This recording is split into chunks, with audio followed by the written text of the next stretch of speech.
So let's get straight back on with it. Yes, we're going to welcome the beautiful and lovely Tracy down.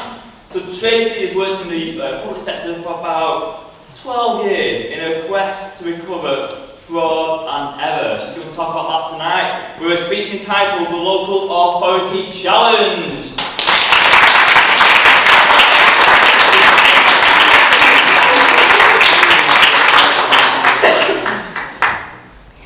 Could everybody who pays council tax please stand up? If you could raise your right hand like so and repeat after me. I pay my council tax. I pay my council tax. Excellent. If you could all sit down. Thank you.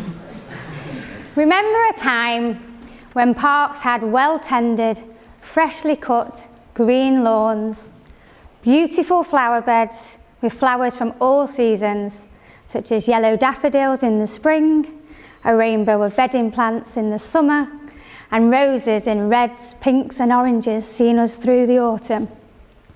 Bins were emptied, the streets were kept clean.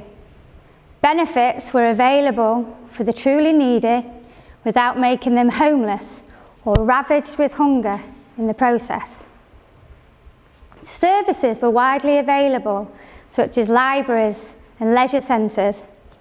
And of course, there were no potholes. I pay my council tax. No, many of us don't recall these memories so easily today, but we are fully aware of the hundreds of food banks that are having to open in our villages, towns and cities. And where do we blame, who do we put the blame on for this? It's squarely at our local authorities' door. It's their responsibility, and we pay our council tax. But how are they helping us when our services are being cut, yet the people at the top are still getting to keep their fat cat salaries? I pay my council tax though. But is this really fair? Are we pointing our fingers in the right direction? The age of austerity came into practice 8 years ago in 2010. The Oxford English Dictionary definition of austerity is a series of policies brought in by government to reduce the national budget deficit through funding cuts, tax increases, or a combination of both. Local authorities, they have a raw deal. They are the local public face of government, and as such, they have to bend to their directives, when very infrequently is it made clear to us exactly where these directives are coming from. One of local authorities' biggest challenges is creating revenue when revenue streams and funding are being cut. I do pay my council tax. In the heyday, local authorities were funded 86% by government. Over the last 10 years, government funding has been cut 60%. In fact, in the next financial year, there's a £5.8 billion funding gap due to cuts by government. Over 50% of authorities won't receive any funding at all. I know, but I pay my council tax. Many of you may be like me, and I assumed when I paid my council tax to local authorities, that's what paid for my services.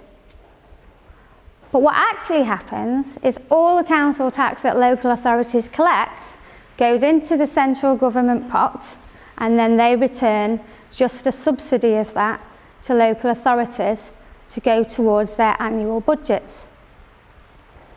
In 2013, government permitted local authorities to retain up to 50% of their business rates collection. And this was set to increase to 100% over the next few years. The reason being they needed to give them a source of income to make up for all the funding cuts they were going to put upon them. But as of today, as we know, the funding cuts have gone ahead, and it's been announced today that there'll be many more.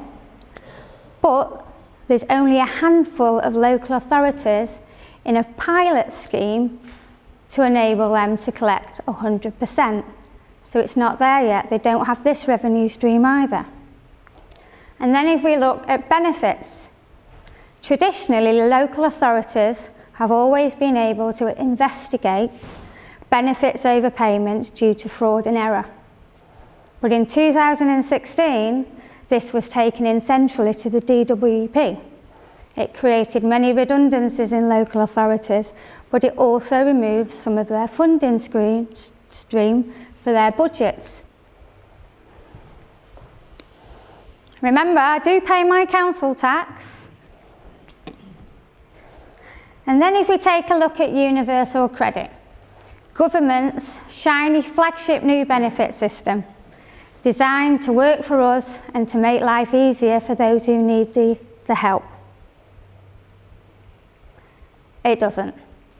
It's years off target, it's millions of pounds over budget, and that public human face that local authorities used to offer people in need of benefits, that's why they were there, to help them with their assessments and see what they were entitled to, has gone. Instead, it's been replaced by an online, complicated application system. So, I'd like you to picture my grandmother. In her day, she worked through her career to be the personal assistant to the chief exec that used to run Trafford General Hospital. A very responsible and busy role. She retired at 60, in the days when you could, and she then took her dancing qualifications to enable her to teach ballroom and modern dance to her peers, which she did for the next 15 years, along with arranging many dance weekends away for them.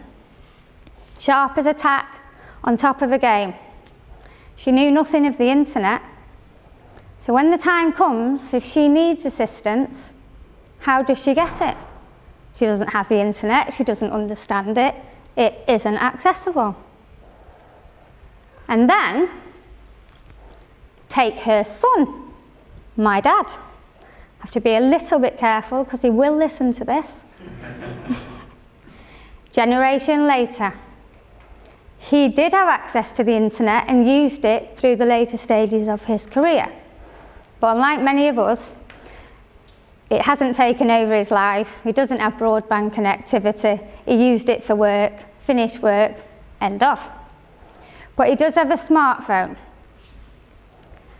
But as many people his age, his eyesight isn't what it once was.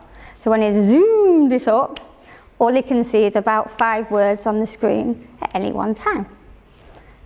So therefore, universal credit is completely inaccessible to him should he need it. Can't even see how to log on, let alone read complicated online assessments. So we've got 2 different generations, 2 different subsets of people. When there was already a service that our local authorities used to provide that worked and made people human. I pay my council tax. Now you all know I pay my council tax. How can we help? Well, I work for a company called Magnet Solutions, and we host and develop a system for local authorities to share data.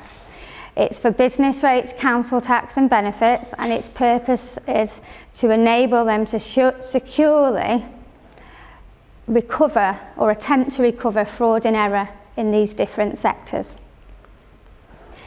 With a few clicks of a button, it can save them thousands of pounds instead of paying for expensive credit reference agencies or the expensive services of bailiffs to run these investigation services for them because they've had to do all these cuts, they've not got the staff. So I'd like you to take that away, and one final thing. Local authorities do their best to provide us with the services that we expect, but they're up against it all of the time. So this time, I'd like you all to stand up, please, and raise your right hands. And repeat after me. I will always pay my council tax. I will always pay my council tax. Thank you.